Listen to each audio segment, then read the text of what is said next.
তো এই ছবিটি কিন্তু বাংলাদেশের প্রথম সায়েন্স ফিকশন মুভি। গ্রহ থেকে এলিয়েন হিসেবে একটি চরিত্র মান্না সাহেব আসে। ওই ছবিতে 3টি চরিত্র অভিনয় করেছিল মান্না সাহেব। উনি ওনাকে বারবার পরিবর্তন করেছে। I am very much happy to Manna. একটু প্রথমে জানতে চাচ্ছি যে আপনার প্রথম সিনেমা ছিল লোকে পারলে ঠেকাও, সেই সিনেমার গল্প একটু জানতে চাই। আসলে এই ছবিটি নির্মাণের পেছনে কিছু কথা অবশ্যই ছিল। সেটা হলো যে আমি মূলত জেমস প্রোডাকশন থেকেই বেরিয়ে এসে আমি পরিচালক হয়েছিলাম।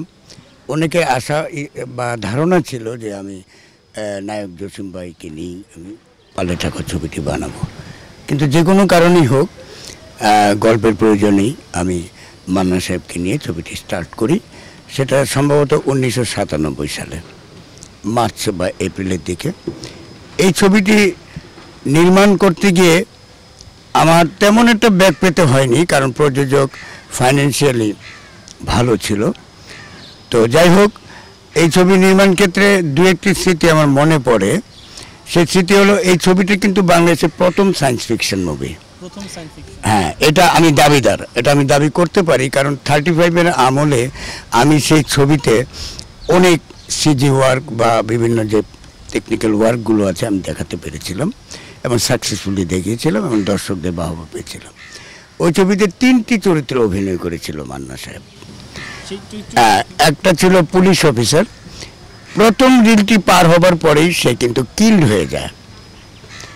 তো কিল্ড হয়ে যাওয়াতে দর্শকদের কাছে একটা প্রশ্ন এসে যায় যে মান্না যদি মারা যায় তাহলে গল্পটির শেষ পরিণতি কী?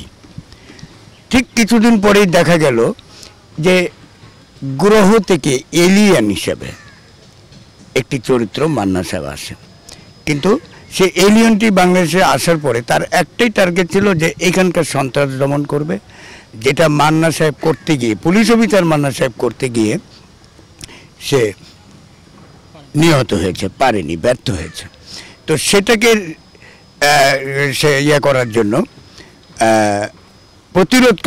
প্রতিহত করার জন্য হাই কমান্ড তাকে পাঠিয়েছে বাংলাদেশে, এবং এখানে এসে সে সেই মান্নার রূপে সবার মাঝে মিশে যায়।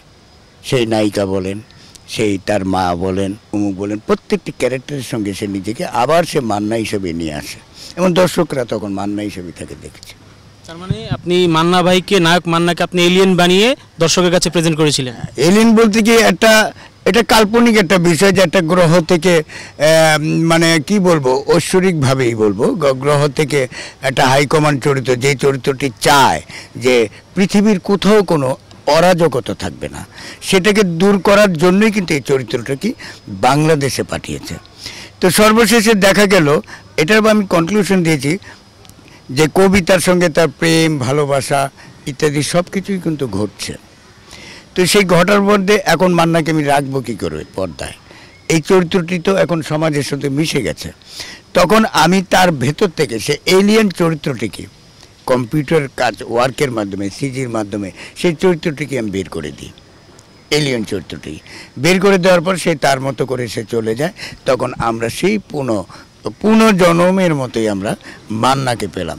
একটা দুরূহ চরিত্র ছিল মান্না সাহেব। অত্যন্ত দাপটের সাথে আমার এই 3টি চরিত্র একই সময়ে, একই দিনে দেখা গেছে 3টি চরিত্রের শুটিং হচ্ছে, কিন্তু উনি ওনাকে বারবার পরিবর্তন করেছে। I am very much happy to Manna.